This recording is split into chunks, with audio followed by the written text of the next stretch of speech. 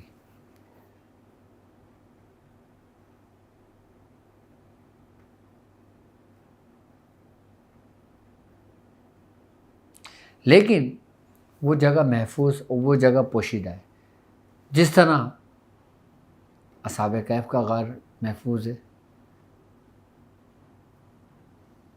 جس طرح تابوت سکینہ اب محفوظ و پوشیدہ ہے۔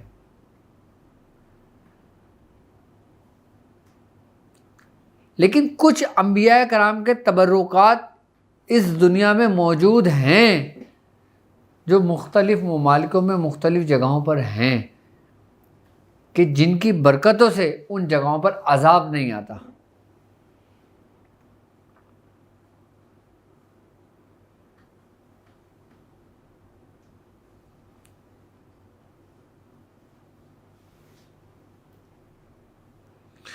اور وہ تبرکات کچھ محفوظ ہاتھوں میں ہیں اور کچھ کفار کے ہاتھوں میں ہیں،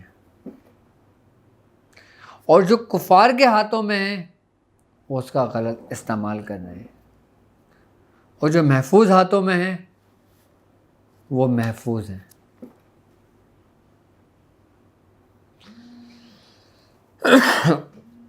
کیونکہ جو انبیاء کرام کے تبرکات ہوتے ہیں، انبیاء کرام کے استعمال کی ہوئی کچھ خاص چیزیں ہوتی ہیں جو اللہ رب العزت کی بارگاہ کی طرف سے ان کو پیش کی جاتی ہیں، ان کا اثر ہمیشہ قائم و دائم رہتا ہے۔ کہ جیسے نگینہ سلیمانی، یعنی کہ وہ انگوٹھی جو آپ کو ملی تھی، کہ جب آپ انگوٹھی پہنتے تو آپ سلطنت پہ حاکم جو حکومت کیا کرتے تھے، تمام شیاطین، تمام جنات، تمام لوگ یہی سمجھتے تھے کہ اس انگوٹھی کی وجہ سے آپ کی بادشاہت قائم ہے، جبکہ اس انگوٹھی کی وجہ سے بادشاہت قائم نہیں تھی، آپ کی بادشاہت تو آپ کو اللہ رب العزت نے عطا کی تھی، لیکن وہ بھی ایک آپ کا معجزہ تھا، انگوٹھی بھی۔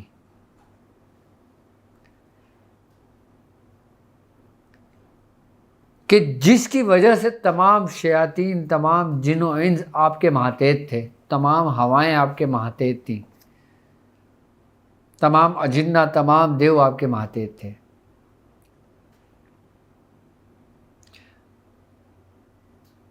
یہ تابوت سکونہ شروع سے چلتا ہوا آ رہا ہے، اور یہ باقاعدہ آخری دفعہ یہ واقعات جب میں نے صحابہ کرام کا سنا، آخری دفعہ میں نے وہاں اس کو سنا اپنے بزرگوں سے۔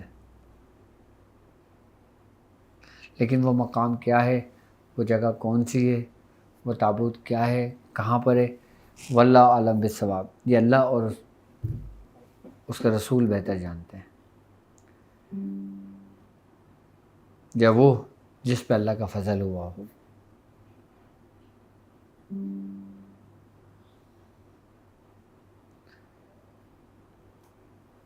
تو بتانے کا مقصد، سمجھانے کا مقصد یہی تھا کہ آپ کے ذات یہ وہی پوری روحانیت کی قوتوں کو سمیٹے ہوئے اپنے قلب میں لیے جلوہ افروز ہیں، جو مولا کائنات حضرت علی کرم اللہ وجہ ہیں۔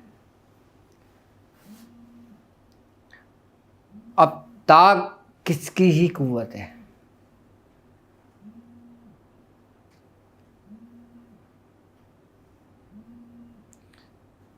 اور اگر اس تاگ کو ہی میں اگر اس کی ڈیفینیشن بیان کروں تو یہ لیکچر بھی میرا بہت لمبا ہو جائے گا۔ مقصد ان باتوں سے ہٹ کر جو باتیں جو لیکچرز میں اپنی کلاس میں دے چکا ہوں، کیونکہ لوگ ابھی ان 3 حروفوں کو سمجھے نہیں ہیں۔ یہی 3 حروفوں کا ایک مجموعہ، ایک مرکب ہے جو لفظ تاگ بنتا ہے، جو کسی قوتوں کو اپنے اندر لیے بیٹھے ہیں۔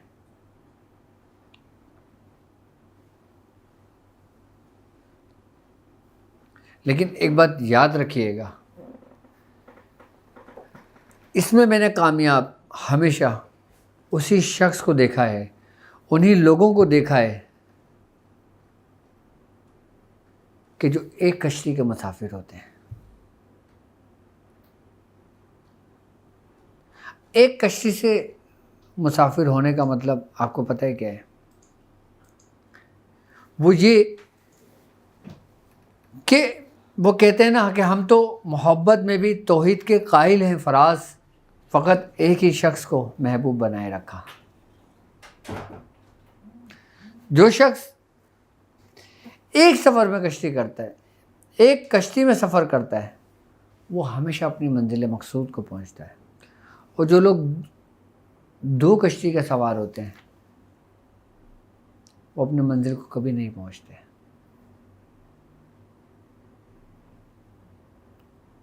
یعنی ابتدائی حال میں ایک کشتی کا سوار ہونا آپ کے لیے بے حد ضروری ہے۔ انتہا میں آپ جو چاہے کریں، ابتدا میں ایک ہی کشتی کا سوار ہونا ضروری ہے۔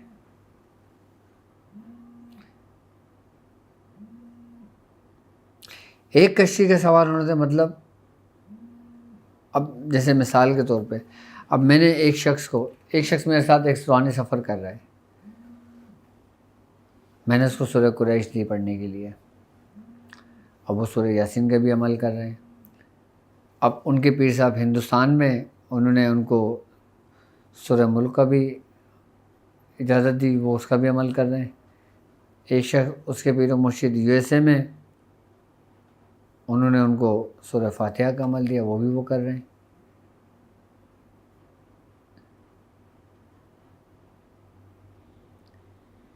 کیا پڑھنے سے آپ کو وہ مقام مل جائے گا؟ کیا پڑھنے سے آپ کو وہ مقاصد حاصل ہو جائیں گے کہ جس مقصد کے لیے آپ پڑھ رہے ہو؟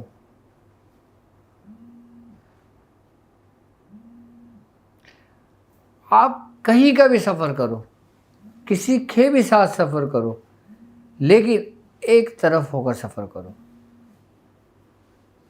یہ نہیں کہ میں ڈاکٹر صاحب سے بھی سبق لوں گا، آئی بس سمجھ میں فلاں عالم سے بھی سبق لوں گا، آئی بس سمجھ میں، اور میں فلاں استاد سے بھی سفر لوں گا، اور میں فلاں پیر و مرشد سے بھی سفر لوں گا سبق، اور میں ان کا بھی سبق لوں گا۔ یہ چاروں پانچوں جو سبق آپ لیتے ہیں نا، آپ جو اجازتیں لیتے ہیں، یہ آپ کے لیے پریشانی کا باعث بنتی ہیں۔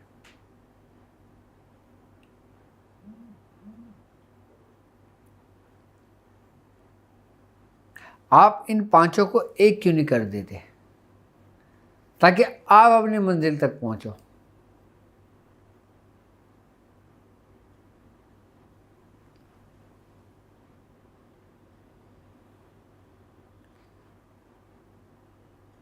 مختلف جگہوں کا سفر کرنا اور ایک راستے کا سفر کرنا بہت فرق ہے۔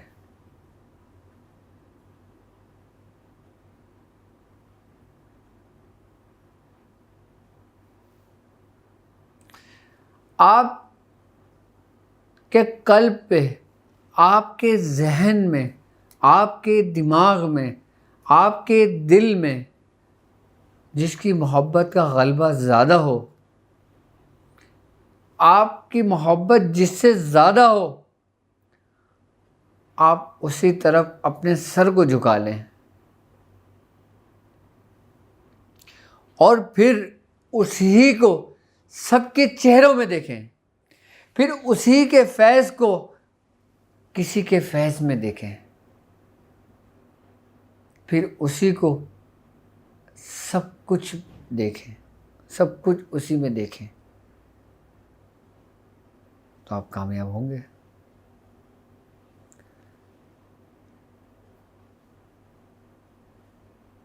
اب 10 لوگ ہیں، 10 کے پیر و مرشد الگ الگ ہیں۔ اب جب وہ تصور شیخ میں آتے ہیں تو وہ کس کا تصور کریں گے؟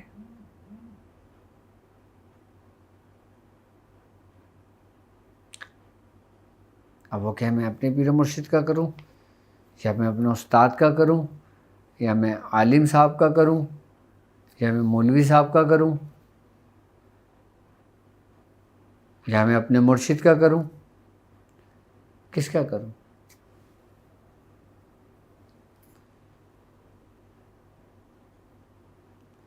وہ کہتے ہیں جہاں پہ دل جھکے انسان کو وہیں جھک جانا چاہیے۔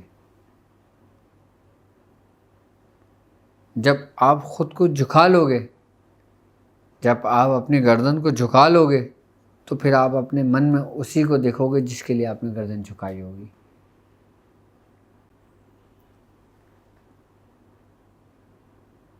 اگر آپ مجھ میں اپنے شیخ کو نہیں دیکھ رہے تو پھر آپ کی محبت کامل نہیں ہوئی۔ اگر میں آپ کا شیخ ہوں، آپ مجھے سن رہے ہو، میرا تصور کر رہے ہو، مجھ سے محبت رکھتے ہو، مجھ سے مان رکھتے ہو،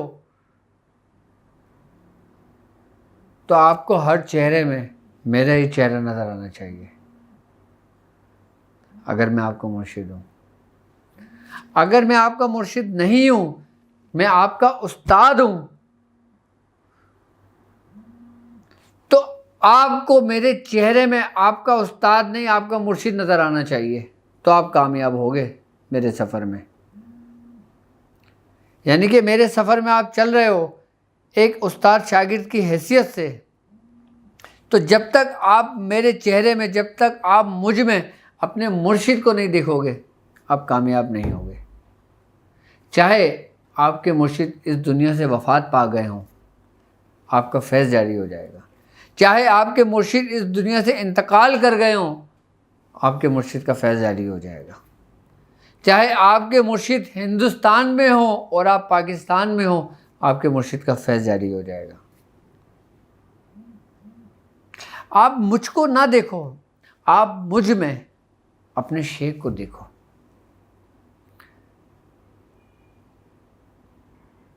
اگر آپ مجھ میں مجھی کو دیکھو گے تو آپ دو کشتیوں کے سوار ہوگے۔ آپ مجھ میں اپنے شیخ کو دیکھو گے تو آپ ایک کشتی کے سوار ہوگے۔ اب بات سمجھ میں آ گئی کہ ایک کشتی اور دو کشتیوں کے سوار سے کیا مراد ہے؟ میں اگر آپ کا مرشد ہوں تو میں آپ کا سب کچھ ہوں، اور اگر میں آپ کا استاد ہوں تو آپ کا سب کچھ آپ کا مرشد ہے۔ لیکن یہاں پہ میں آپ کا استاد نہیں ہوں، یہاں پہ آپ کا مرشد ہی ہوں، وہ کہ جو آپ کا مرشد ہے۔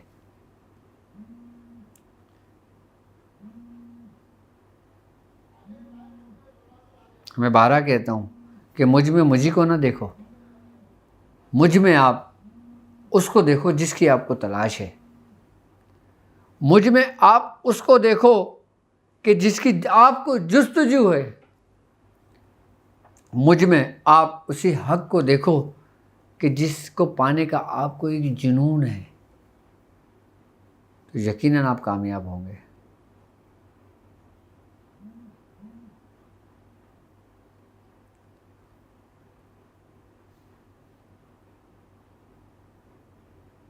کیوں بابا بھلے شاہ نے گھنگرو ڈال لیے اپنے پیروں میں؟ کیوں بابا بھلے شاہ رقص کرنے لگے سرے بازار اپنے مرشد کے لیے؟ جبکہ آپ کی کیا شان تھی، آپ کا کیا علم تھا،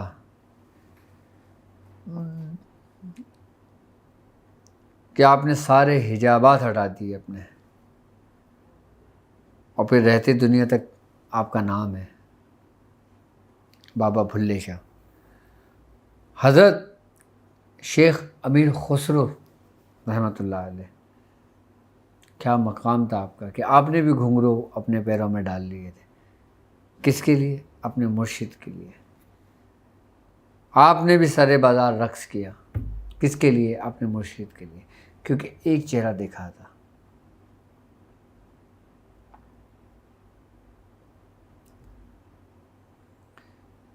جب تم ایک پر آ جاؤ گے پھر یہ سارے جھگڑے ختم ہو جائیں گے تمہارے۔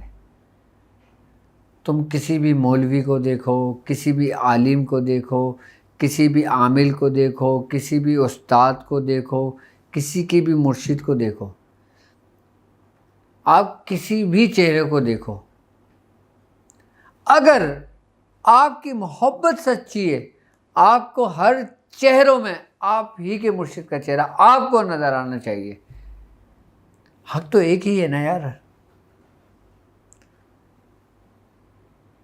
تو وہ تو سب میں وہی نظر آنا چاہیے نا آپ کو۔ اس کا مطلب ہے بھی آپ کی محبت کامل نہیں ہوئی ہے، ابھی آپ مرید اپنے شیخ کے نہیں ہوئے، ابھی آپ مرید اپنے نفس کے ہی ہیں۔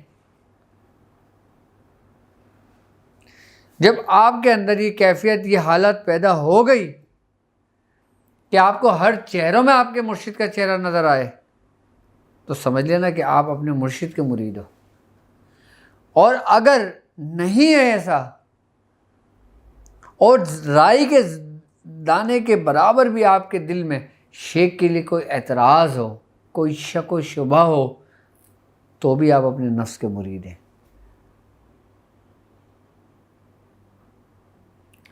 میں نے اس شخص کو زندگی میں کبھی کامیاب نہیں دیکھا کہ جو شخص اپنے شیخ پر معترض ہوا۔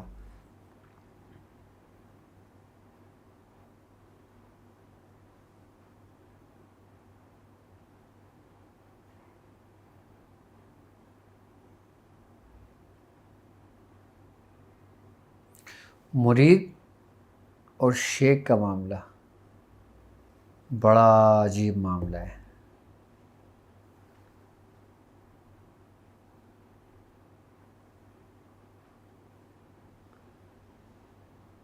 اس رستے کے لیے کہا ہے بزرگوں نے کہ یہ لوہے کے چنے ہیں۔ مرشد لاکھ اپنے مرید کو چاہے،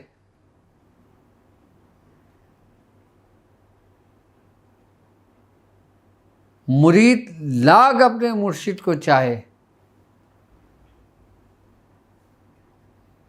نظر وہی آئے گا جو حق ہوگا۔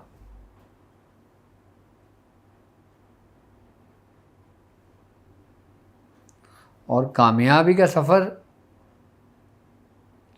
صرف اور صرف ایک ہی صورت ہے بس، اور اس کا سفر آپ کی یقین سے شروع ہوتا ہے۔ اور یقین ہمارے اندر کب پیدا ہوتا ہے؟ کہ جب ہمارے اندر سے دلیل ختم ہوتی ہے۔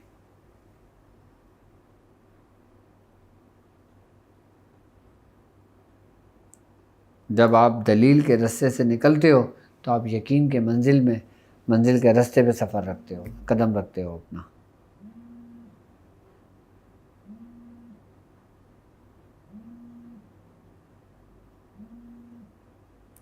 اب میری ویڈیوز ہزاروں لوگ دیکھتے ہیں، لاکھوں لوگ دیکھتے ہیں، سب کے پیر و مرشد الگ الگ ہیں، سب کے استاد الگ الگ ہیں، سب کے معاملات الگ الگ ہیں، لیکن اگر میری صورت میں آپ کو آپ ہی کے مرشد نظر آئیں، میری صورت میں آپ کو آپ ہی کے استاد نظر آئیں، میری صورت میں آپ کو وہی کچھ نظر آئے جس سے آپ کو محبت ہے، تو یقیناً میری باتوں سے، میری ویڈیو سے، میری نشست سے، میری صحبت سے آپ کو فائدہ ہوگا۔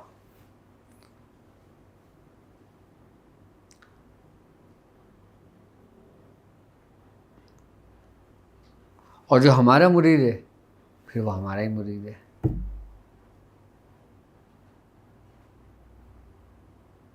اللہ تعالیٰ ہمیں اس مبارک راستے پہ کامیابی عطا فرمائے۔ اور اب یہاں پاکستان میں لاک ڈاؤن شروع ہو گیا ہے، تو کل سے سب لاک ڈاؤن ہو جائے گا، کہ جس کی وجہ سے ہماری کلاسز بھی جو یوٹیوب کی تھیں اس وجہ سے بند ہو گئی ہیں۔ تو انشاءاللہ تعالی ہم آپ کے لیے مزید آپ کی رہنمائی کے لیے اور آپ کی اصلاح کے لیے میں ضرور ویڈیوز بناتا رہوں گا۔ اب مجھے اجازت دیجیے اس بات پہ کہ آپ اپنا بہت خیال رکھیں گے۔ السلام علیکم ورحمۃ اللہ وبرکاتہ۔